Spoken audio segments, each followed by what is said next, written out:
에, 오늘 저녁에는 트럼프와 이스라엘 이러한 제목으로 말씀을 드리겠습니다. 부제가 있습니다. 이방인의 때 종결과 트럼프의 역할, 이러한 부제가 있는데 여러분 이 부제를 주목해 주세요. 이 시간에 전할 말씀의 핵심 내용이 이 부제 속에 담겨져 있습니다. 이방인의 때 종결과 트럼프의 역할. 여러분은 이 시간을 통해서 두 가지 사실을 깨닫게 될 것입니다. 첫째, 이방인의 때, 곧 이방인들이 예루살렘을 지배하는 기간, 그것은 확실하게 종결되었다. 이것을 깨닫게 될 것입니다. 두 번째로, 왜 트럼프는 미국의 대통령으로 재선이 되는 축복을 받았는가? 그 이유가 어디에 있는가? 이 문제를 확실하게 깨닫게 될 것입니다. 예수님은요, 십자가의 순환을 당하시기 전에 예수님을 배척하는 이스라엘 백성이 심판을 받을 것을 여러 차례 예언을 하셨습니다. 마태복음 23장 37절 이하의 말씀도 그러한 예언의 말씀인데, 예루살렘 멸망을 우리 예수님이 미리 예언하셨습니다. 마태복음 23장 37절 39절까지 우리 같이 읽겠습니다. 시작. 예루살렘아 예루살렘아, 선지자들을 죽이고 내게 파송된 자들을 돌로 치는 자여, 암탉이 그 새끼를 날개 아래에 모음같이 내가 내 자녀를 모으려 한 일이 몇 번이더냐. 그러나 너희가 원하지 아니하였도다. 보라, 너희 집이 황폐하여 버려진 바 되리라. 내가 너희에게 이르노니 이제부터 너희는 찬송하리로다. 주의 이름으로 오시는 이여 할 때까지 나를 보지 못하리라 하시니라. 여러분 여기 보세요. 37절에 보면요, 우리 예수님이 예루살렘아 예루살렘아 예루살렘을 부르면서 선지자들을 죽이고 내게 파송된 자들을 돌로 치는 자요. 이스라엘 백성이, 여러분 구약 성경 읽어보면 선지자들을 죽이고 돌로 쳤지요. 근데 예수님마저 배척하지요. 그래서 예루살렘이 멸망할 것을 우리 주님께서 뻔히 보시고 예언을 하시는 겁니다. 38절에 뭐라 그랬나요? 보라, 너희 집이 황폐하여 버려진 바 되리라. 이것은 예루살렘 멸망을 예언하신 것입니다. 여러분 이 말씀은 AD 70년 로마의 디도 장군이 이끄는 로마 군대에 의해서 예루살렘이 포위되어 멸망할 때 성취가 되었습니다. 이 전쟁에서 무려 110만 명의 유대인들이 사망을 했고 약 9만 7천 명이 포로가 되어서 노예로 팔려갔습니다. 이 사람이 예루살렘을 AD 70년 파괴했던 로마 황제 디도 장군입니다. 당시 로마 장군 디도는 예루살렘을 침공하여서 도성을 토성으로 완전히 가두었습니다. 이 토성은요, 3일 만에 급히 만들었기 때문에 때마침 6월절로 모인 100만 명이 넘는 유대인들은 성 안에 갇혀 많은 사람들이 기근으로 죽었고요. 살아남은 자들은 불과 칼에 죽임을 당하였습니다. 또한 디도 장군은요, 아이들을 베어치고요, 사람들을 학살을 했고 성전과 성곽을 위시하여 전 도시를 완전히 파괴할 것을 명령을 하였습니다. 그래서 돌 하나도 촌놓이지 않고 완전히 무너졌습니다. 근데 예수님이 이것도 미리 예언했거든요.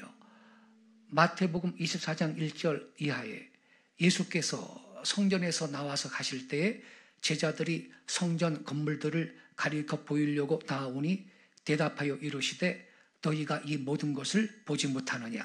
내가 진실로 너희에게 이르노니 돌 하나도 돌 위에 남지 않고 다 무너뜨려지리라. 과연 예루살렘이 AD 70년 멸망할 때 여러분 돌 하나도 첨놓이지 않고 완전히 무너지고 말았던 것입니다.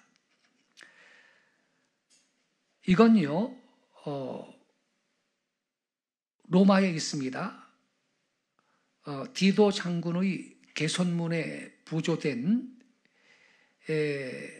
옮겨지는 예루살렘 성전의 기구들인데 AD 70년 예루살렘을 포위 함락시킨 후 성전의 금촛대, 진설병 떡상, 나팔 등을 전리품으로 가져간 것을 개선문에 부조한 것입니다. 로마에 가면 이게 있습니다, 여러분. 이 사진은 통곡의 벽인데요. 예루살렘에 가면 있죠. 예루살렘에서 유대인들이 찾아가 기도를 드리는 이른바 통곡의 벽은요, 당시 로마 군인들이 기념으로 남겨둔 예루살렘 성의 서쪽 벽의 일부입니다. 이게 그 통곡의 벽입니다. 이게 통곡의 벽입니다. 근데 AD 70년의 예루살렘 멸망은 우리 예수님께서 누가복음 21장 20절 21절에서도 예언하셨습니다. 제가 읽겠습니다. 누가복음 21장 20절 21절 너희가 예루살렘이 군대들에게 에워싸이는 것을 보거든 그 멸망이 가까운 줄 알라. 그때 유대에 있는 자들은 산으로 도망갈 것이며 성내에 있는 자들은 나갈 것이며 촌에 있는 자들은 그리로 들어가지 말지어다. 22절 23절 이 날들은 기록된 모든 것을 이루는 징벌의 날이니라. 그날에는 아이 뵌 자들과 젖먹이는 자들에게 화가 있으리니 이는 그 땅에 큰 환난과 이 백성에게 진노가 있겠음이로다. 24절은 같이 읽겠습니다. 시작. 그들이 칼날에 죽임을 당하며 모든 이방에 사로잡혀 가겠고 예루살렘은 이방인의 때가 차기까지 이방인들에게 밟히리라. 여러분, 여기에서 하반절을 주목해 주세요. 예루살렘은 이방인의 때가 차기까지 이방인들에게 밟히리라. 이 구절을 주목해 주세요.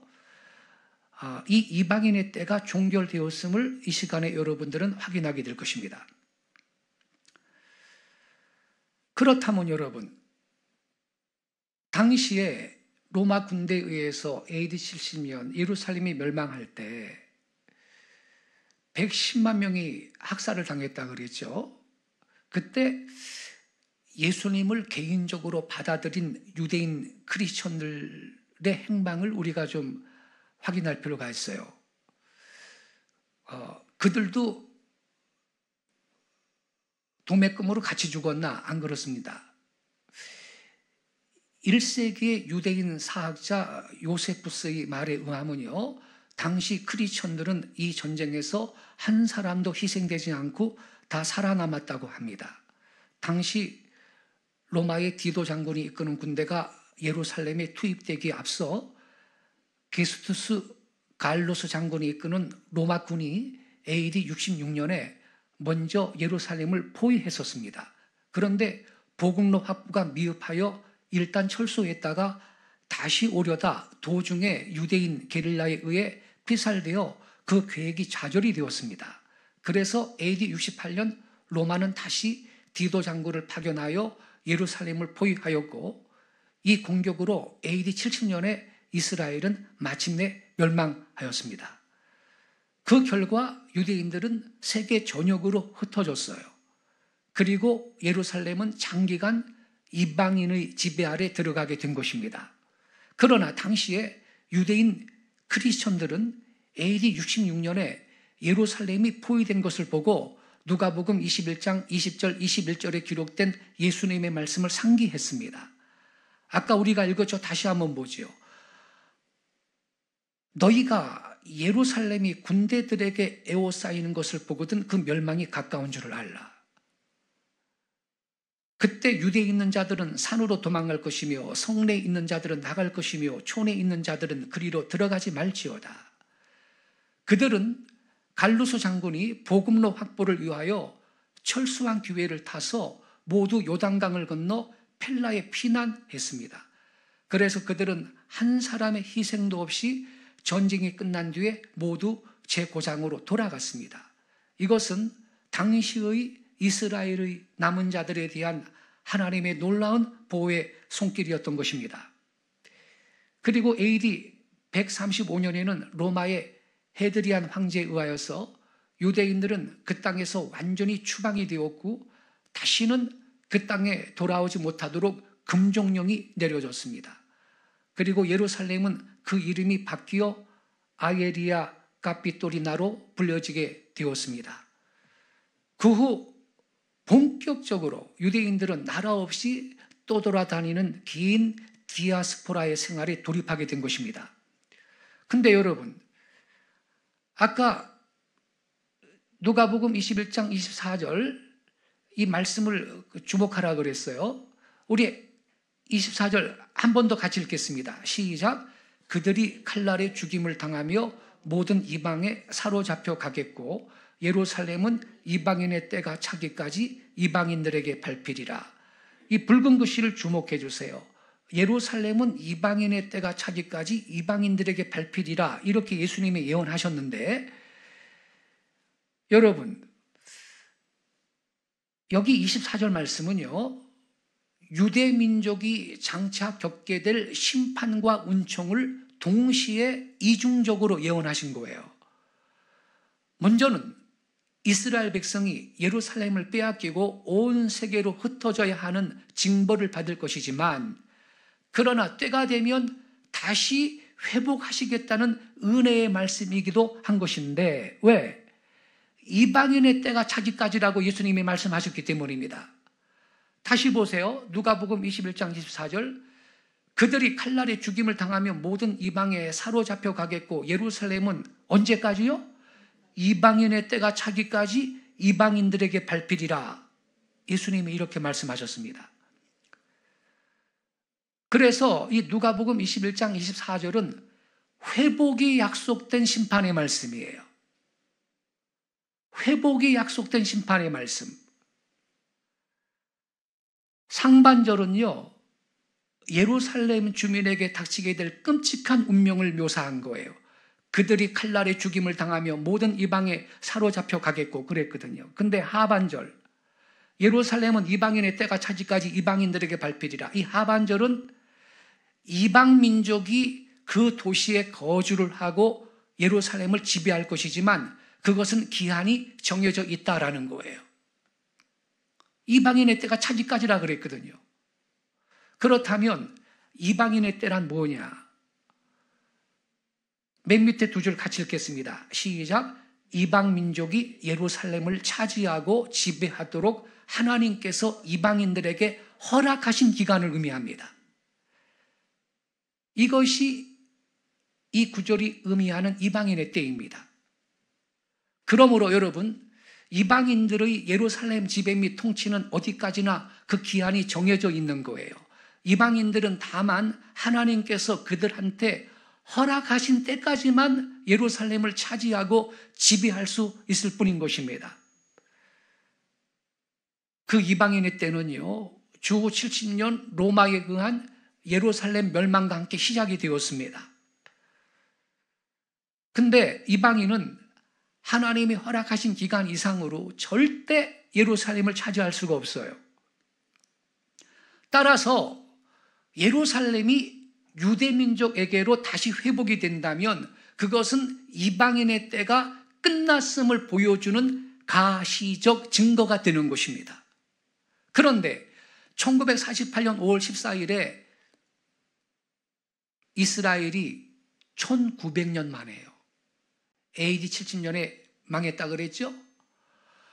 1900년 만에 고토로 돌아가서 독립국가로 재탄생을 하고요. 이건 역사의 기적입니다. 그리고 19년 뒤인 1967년 6월 3차 중동전쟁인 6.1 전쟁을 통하여 예루살렘이 이스라엘의 통치하에 다시 들어오게 되었습니다. 이 사진은요, 1967년 6.1 전쟁 당시 예루살렘을 탈환한 이스라엘 병사들의 모습입니다. 3차 중동전쟁은요, 요르단이 차지하고 있던 동예루살렘을 이스라엘의 통치하로 회복시키므로 예루살렘은 이방인의 때가 차기까지 이방인들에게 발필이라는 이 예수님의 말씀이 성취되는 전쟁이었어요. 마침내 여러분 1967년 예루살렘이 회복이 된 것입니다. 예수님의 예언이 약 1900년 만에 이루어진 것입니다. 그런즉 예루살렘은 1967년까지 이방인들에게 계속 짓밟힘을 당했던 것입니다. 따라서 1967년 6.1 전쟁 이래로 예루살렘이 이방인들에게 짓밟히는 일이 끝난 거예요. 바로 이때에 예수님이 말씀하신 그 이방인의 때가 종막을 고한 겁니다. 이렇게 여러분, 이방인의 때는 약 1900년 동안 지속이 되다가 1967년에 종결되었어요. 아주 긴 기간이었습니다. 물론 국제사회는 인정하지 않았어요. 이스라엘의 동예루살렘 합병과 유대인 정착지요는 불법이며 예루살렘을 이스라엘의 수도로 인정하지 않는다는 것이 국제사회의 공통된 시각이었습니다. 근데 여러분, 트럼프가 말이에요. 트럼프가 2017년 12월 6일 예루살렘을 이스라엘의 수도로 인정을 하고 이스라엘 주재 미국 대사관을 텔아비브에서 예루살렘으로 옮긴다고 발표했습니다. 1기 트럼프 때.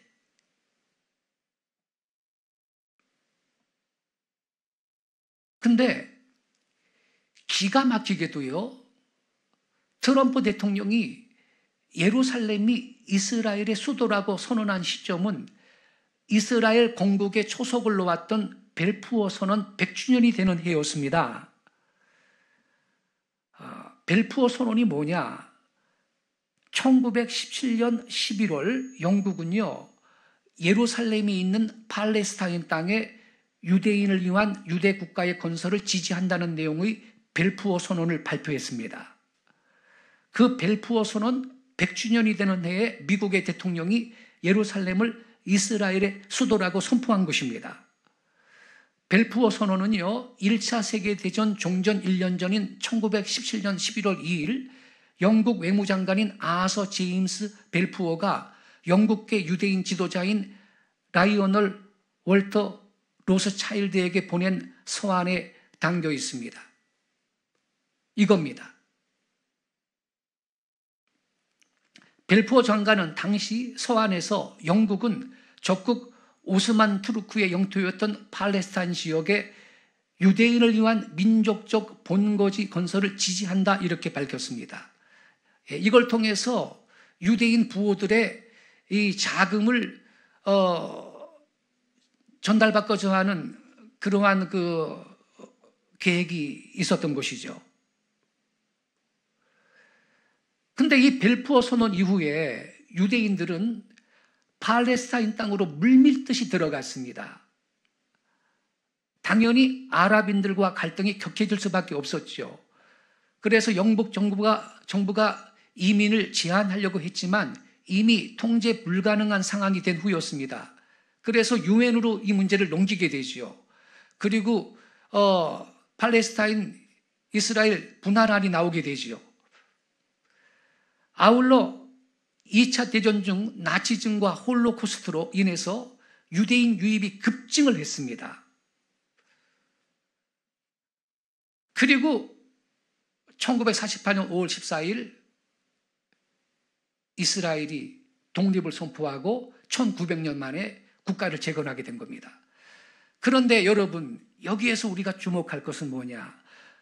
미국 대통령 트럼프가 예루살렘이 이스라엘의 수도라고 선언한 시점은 이스라엘 건국의 소속을 놓았던 벨푸어 선언 100주년이 되는 해였다라는 것입니다. 벨푸어 선언 100주년이 되는 해에 미국 대통령이 예루살렘을 이스라엘의 수도로 선포했다라는 사실이 중요한 것입니다. 질문하겠습니다. 여러분, 이것이 단지 우연의 일치일까요? 그럴 수 없어요. 성경에서 숫자 100은요, 복과 관련이 있는 길수로서 아브라함은 이삭을 100세에 낳았고요, 주로 100배의 복을 가리킬 때 사용이 되었습니다. 창세기 26장 12절 우리 같이 읽겠습니다. 시작. 이삭이 그 땅에서 농사하여 그 해에 100배나 얻었고 여호와께서 복을 주심으로. 또 누가복음 8장 8절 같이 읽겠습니다. 시작. 더러는 좋은 땅에 떨어짐에 나서 100배의 결실을 하였느니라. 그래서 우연이 아니다 이 말이에요. 자, 여기에는 예언적인 의미가 있는 겁니다. 여기엔 예언적 의미가 있어요. 미국 대통령 트럼프가 벨푸어 선언 100주년 되는 해에 예루살렘이 이스라엘의 수도다라고 선언한 거, 여기에는 예언적인 의미가 있다 이 말입니다. 여러분, 오늘날 미국은요, 이방인 나라를 대표하는 국가라고 할 수가 있습니다. 미국 대통령은 세계의 대통령이다 이런 말도 있어요. 미국이 국력이 수십 년 전보다는 좀 쇠락했다 하지만 그래도 여전히 미국은 초강국이에요. 세계 유일의 초강국이에요. 그래서 오늘날 미국은요, 이방인 나라를 대표하는 국가라고 할 수가 있습니다. 따라서 미국 대통령이 예루살렘을 이스라엘의 수도라고 선포한 것은요, 이방인의 때가 끝났다는 것을 확인해 주는 사건인 것입니다. 여기에 특별한 의미가 있는 거예요. 자, 누가복음 21장 24절 예수님의 예언의 말씀 우리 한 번 더 같이 읽겠습니다. 시작. 저희가 칼날에 죽임을 당하며 모든 이방에 사로잡혀 가겠고 예루살렘은 이방인의 때가 차기까지 이방인들에게 밟히리라. 노란 글씨 잘 보세요. 예수님이 예루살렘은 이방인의 때가 차기까지 이방인들에게 밟히리라. 이 예언이 1948년 5월 14일 1900년 만에 이스라엘의 그 국가 재건과 함께 67년 6.1 전쟁으로 요르단 땅이었던 예루살렘까지 이스라엘의 지배 아래 들어오면서 예루살렘은 이방인의 때가 차기까지 이방인들에게 밟히리라. 이 예언은 이루어진 것입니다. 여러분, 깨닫기 바랍니다. 예, 이방인의 때가 약 1900년 길었습니다만 그러나 종결된 것입니다.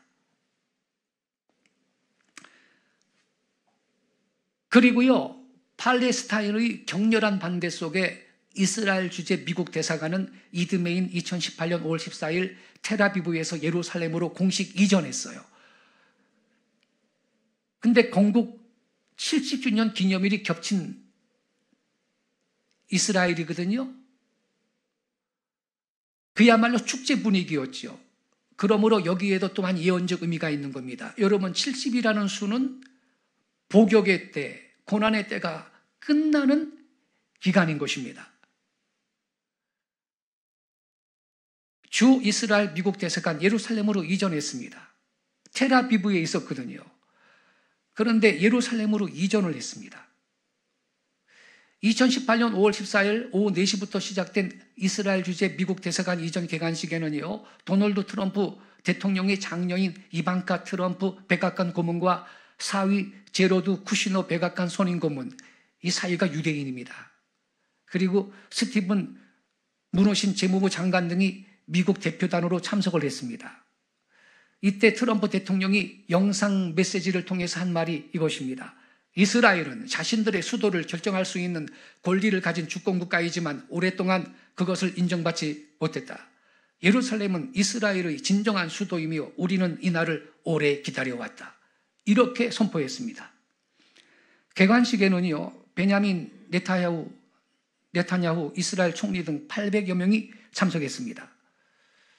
그래서 여러분, 우리는요, 이스라엘의 독립과 예루살렘 회복이 단순히 유대 민족을 위한 정치적 성취만이 아니라 하나님께서 계획하신 종말을 향한 성경 예언들의 성취라는 점을 인식할 수 있기 바랍니다. 그리고 그것이 오늘을 살아가는 우리들한테 어떤 의미가 되는지를 탐구해야 할 것입니다. 시대를 볼 수 있어야 됩니다, 여러분. 이스라엘 독립과 예루살렘 회복은요, 하나님의 특별 섭리로 성취된 사건입니다. 우리는 이러한 이스라엘의 역사를 통해 진실로 예수님의 재림이 가까이 도래하고 있음을 알아야 하는 것입니다. 1948년에 있었던 이스라엘의 독립은 하나님께서 일으키신 기적의 역사였어요. 지금은 당연해 보이지만요, 독립 이전 시대를 살았던 사람들한테 그것은 거의 불가능하게 보였던 일입니다. 1948년 5월 14일에 이스라엘이 독립국가로 재탄생하고 19년 뒤인 1967년 6월 6일 전쟁을 통해 예루살렘이 이스라엘의 통치하에 다시 들어오게 되었지요. 예루살렘이 회복된 거예요. 예수님의 예언이 약 1900년 만에 이루어진 것입니다. 예수님이 뭐라 그랬어요? 누가복음 21장 24절에 예루살렘은 이방인의 때가 차지까지 이방인들에게 밟히리라. 그래서 여러분, 1948년 5월 14일 이스라엘 독립국가로 재탄생하고 1967년 6월 6일 전쟁을 통해서 예루살렘이 이스라엘의 통치하에 다시 들어오게 되었기 때문에 이방인의 때는, 이방인들이 예수님을 차지하고 지배하는 이 이방인의 때는 종결된 걸 깨닫기 바랍니다. 그런데 미국 대통령 트럼프가 벨푸어 선언 100주년이 되는 해에 예루살렘이 이스라엘의 국가라고 선포한 것은 이방인의 때가 종결되었다라는 사실을 재확인해 주는 사건이었다. 왜냐하면 미국 대통령은 이방인을 대표하는, 이방인 나라를 대표하는 나라가 미국인데 그 미국 대통령이 그렇게 예루살렘이 이스라엘의 수도다라고 선포한 것은 이방인의 때가 끝났다라는 사실을 재확인해 주는 그러한 예언적인 의미를 가진 사건이었다라는 것을 여러분이 깨닫기 바랍니다. 여러분, 이 사진은요, 2024년 11월 8일 도널드 트럼프 미국 대통령 당선인을 축하하는 예루살렘의 한 광고판인데, Congratulations, 트럼프, Make Israel Great. 트럼프, 이스라엘을 다시 위대하게 만들어라. 트럼프 축하합니다. 트럼프, 이스라엘을 위대하게 만들어달라. 이렇게 지금 현수막을 걸어놨어요. 왜냐하면 유대인들은요, 트럼프가 이스라엘을 축복하는 사람이라는 걸 알아요. 그래서 1기 트럼프 때죠, 트럼프가 대통령으로 당선됐을 때 이런 현수막을 걸어놨어요. 여러분, 우리가요, 그리스도의 이름으로 유대민족을 축복하고 선대하면요, 하나님께서도 나와 나의 가문 우리 민족을 복주시고 선대하십니다. 자, 여러분, 트럼프가 미국 대통령으로 재선되었어요. 대부분 해리스가 된다 그랬어요. 근데 오히려 압도적인 표차로 트럼프가 미국 대통령으로 재선이 되었어요. 그리고 더군다나 유세 기간에 누가 총격을 가해가지고요, 총알이 귀를 스치고 지나갔어요. 그때 죽을 뻔했거든요. 근데 암살을 모면하게 되었어요. 이거 기적 같은 일이거든요. 그리고 미국 대통령이 되었어요. 자, 여러분, 그 이유가 어디 있는지 이 시간에 알려드릴게요. 지금 여러분 자막을 보셨듯이 우리가요, 그리스도의 이름으로 유대 민족을 축복하고 선대를 하잖아? 그럼 하나님께서도 나와 나의 가계, 가문, 우리 민족을 복을 주시고 선대를 하십니다. 왜냐하면 하나님께서 아브라함을 통하여 그렇게 약속하셨기 때문입니다. 창세기 12장 1절, 여호와께서 아브라함에게 이르시되 너는 너의 본토 친척 아비 집을 떠나 내가 네게 지시할 땅으로 가라. 창세기 12장 2절, 내가 너로 큰 민족을 이루고 내게 복을 주어 내 이름을 창대하게 하리니 너는 복이 될지라. 3절은 같이 읽겠습니다. 시작. 너를 축복하는 자에게는 내가 복을 내리고 너를 저주하는 자에게는 내가 저주하리니 땅의 모든 족속이 너로 말미암아 복을 얻을 것이니라 하신지라. 너를 축복하는 자에게는 내가 복을 내리고 너를 저주하는 자에게는 내가 저주하리니. 여러분, 이 말씀은요, 반유대주의자에 대한 하나님의 확실한 경고의 말씀인 것입니다. 참으로 하나님은 너를 축복하는 자에게는 내가 복을 내리고 너를 저주하는 자에게는 내가 저주하리니 이 약속의 말씀을 전 역사를 통해 충실하게 지켜오셨습니다. 그래서 여러분, 트럼프가 총격을 받고 암살당할 뻔했는데 총알이 귀를 살짝 타치하고 지나갔거든. 그리고 목숨을 부지했는데 살아났는데, 그리고 다 해리슨이 된다 그랬는데 미국 대통령으로 재선이 되었습니다. 당연하죠. 트럼프는 유대민족과 이스라엘을 축복하는 사람입니다. 너를 저주하는 자에겐 내가 저주하고 너를 축복하는 자에겐 축복하겠다라는 그 약속의 말씀을 트럼프는 체험한 것입니다. 깨닫기 바랍니다. 여러분, 이 사진도 보세요. 이건 2016년 11월 15일 이스라엘 해안도시 텔아비브에서 트럼프, 이스라엘을 다시 위대하게라는 영어로 적힌 플랜카드가 보이죠? 트럼프, Make Israel Great Again. 이 1기 트럼프 때인데 유대인들은요, 트럼프가 이스라엘을 축복하는 사람이라는 걸 알아요. 그래서 이런 거를 붙여놓은 거예요, 거리에.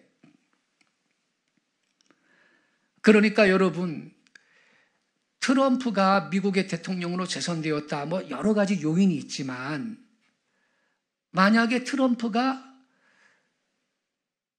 반유대주의자이고 이스라엘 국가를 대적하는 인물이었다면 다른 조건이 다 좋았어도 안 됐을 겁니다. 이걸 볼 수 있어야 돼요. 제가요, 이것을 여러분이 이해할 수 있도록 트럼프 대통령과 비견되는 또 한 사람의 대통령을 소개하고 오늘 말씀을 마치겠습니다. 이 사람은 이란의 최고 지도자 알리 하메네이인데 이런 말을 합니다. 서방 강대국들이 모든 지역 문제의 근원인 이스라엘이라는 암 종양을 중동에 심어놨다. 2012년 8월 19일 이슬람 최대 명절 이드 알 피트르 연설 중에서 한 말입니다. 세상에 이스라엘이라는 암 종양을 중동에 심어놨대요. 서방 강대국들이. 종양은 그럼 제거해야 되잖아. 그래서 이란이라는 국가의 목표는 뭐냐? 존재 이유는 뭐냐? 이스라엘을 지도에서 없애버리는 거예요. 이란 최고 지도자 아야톨라 알리 하메네이는 2012년 2월 3일 금요 기도회 연설 중에서도 이스라엘을 암으로 분류했습니다. 이렇게 말했어요. 이스라엘은 잘라내야만 하고 제거될 암 종양이다. 그리고 계속 뭐라 그랬느냐? 이란은 누구든지 이스라엘이라는 암을 잘라내려는 자를 도울 것이다. 그래서 이란이 하마스 지원하지, 레바논의 헤즈볼라 지원하지, 예멘의 후티 반군 지원하지, 이런 일을 하고 있는 거예요. 예멘의 후티 반군도 로켓 발사하지 않습니까? 이스라엘 땅으로. 이란이라는 나라가 존재하는 이유는요, 이스라엘을 없애버리는 거예요. 이 하메네이는요, 늘 하는 말이 이스라엘은 지도에서 사라져야 한다. 이걸 역설하는 인물이에요. 그런데 박근혜 대통령이 반이스라엘 친아랍 노선을 견지를 했습니다. 이란을 방문을 했는데 당시에 히잡의 일종인 루사리를 착용한 채 전용기에 내리는 박근혜 대통령 모습입니다. 2016년 5월 1일 현지 시간인데, 이 사진은요, 2016년 5월 2일 테헤란에 위치한 최고 지도자 집무실에서 아야톨라 알리 하메네이 이란 최고 지도자를 만나 면담하고 있는 박근혜 대통령의 모습입니다. 하메네이 최고 지도자는 이란에서 가장 높은 성직자이자 가장 많은 권력을 가진 인물이에요. 이란은요, 종교 지도자가 최고 권력을 갖는 신종 국가입니다. 예, 하메네이와 면담하는 박근혜 대통령의 모습입니다. 근데 이때 박근혜 대통령이 이란 최고 지도자 하메네이에게 한 발언을 한번 여러분 소개할게요. 한국이 이란의 경제 부흥에 기여하면서 협력하는 것이 양국 관계의 핵심이 되어야 한다. 다양한 분야에서 상호 보완적인 상생 협력을 추구하재요. 이란하고요. 이스라엘을 지도에서 없애버리려는 이란이라는 국가하고 다양한 분야에서 상생 협력을 추구하자는 거예요, 박근혜 대통령이. 그리고 인적 문화적 교류 확대를 통해 양 국민들의 마음을 연결하기 위해 노력해 나가자, 이렇게 제안을 했고요. 국제사회에서도 성공적인 개발 전략으로 인정받는 무슨 운동이요? 새마을운동 경험이 이란의 성장 잠재력 실현에 도움이 될 것이다 그랬는데, 여러분, 새마을운동은 이스라엘의 키부츠 운동이 모델이거든? 그런데 이런 말을 하는 거예요, 이란에 가가지고. 히잡을 쓴 박근혜 대통령은 이렇게 이스라엘을 극도로 증오하여 암 종양처럼 제거하기 원하는 이란의 최고 지도자를 만나 상생 협력하자고 적극 제안했습니다. 그것은 불운과 지향을 자초하는 행동이었습니다. 박근혜 대통령은 불행하게도 반이스라엘 친아랍 노선을 견지했습니다. 그는요, 이스라엘을 상치고 죽이려는 이란과 연합했습니다. 그것은 하나님의 눈동자를 범한 것이었습니다. 그래서 박근혜 대통령한테 불운이 닥쳤지요. 탄핵이 되어서 임기를 채우지 못하고 권좌에서 내려왔습니다. 그러나 트럼프는요, 인간적으로 보면 저 별로 안 좋아해요. 말도 함부로 하고 말이죠. 저 사람이 기독교인을 자처하는데 기독교인인가? 때로는 의심이 될 때도 있고 말이에요. 말 함부로 하고 말이에요. 예. 말이 거칠고 말이죠. 그래도 이 사람이 왜 미국의 대통령으로 지금 재선이 되었느냐? 유세 기간에 총격을 받았는데 총알이 말이에요, 1cm만 얼굴로 갔어도 죽는 거예요. 근데 귀를 스치고 지나갔거든. 왜 이러한 행운이 따랐느냐? 아까 정답을 제시했지요. 트럼프는 이스라엘을 축복한 사람입니다. 할렐루야. 여러분, 하나님은요, 약속을 지키십니다. 아브라함한테 말씀하셨죠. 너를 축복하는 자는 축복하고 너를 저주하는 자는 저주하리라. 그래서 여러분, 우리는 이스라엘을 축복하는 개인, 이스라엘과 함께 서는 국가가 되어야 할 것입니다. 우리나라 윤석열 대통령이 재작년에 미국 갔을 때 미국에 와 있는 국제회의 때문에 미국 갔을 때 미국에 와 있는 베냐민 네타냐후 이스라엘 총리 만났거든요. 둘이서 미국에서 회담했어요. 그때 이스라엘 총리 베냐민 네타냐후가 윤석열 대통령한테 뭐라 그런지 알아요? 이스라엘을 방문하는 최초의 한국인 대통령이 되어주십시오라고 정중하게 요청했습니다. 그러나 중동 가도 이스라엘을 안 가. 박근혜 대통령 그랬고 이 나라 모든 대통령이 그런 식으로 행동을 하는데 언제까지 아랍 일변도 이 외교를 할 겁니까? 비굴하지 않습니까? 윤석열 대통령이 어려움 계속 겪고 있잖아. 여러분,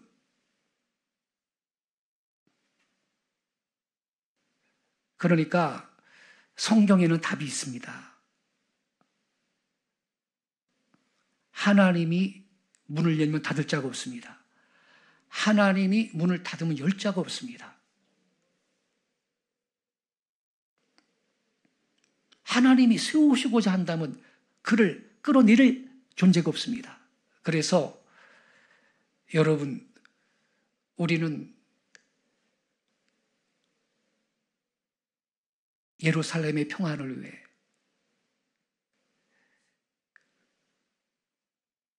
이스라엘을 축복하고 기도해주고 이스라엘과 함께 서는 개인, 교회, 나라를 이루실 수 있기를 예수님의 이름으로 축복합니다. 기도하겠습니다.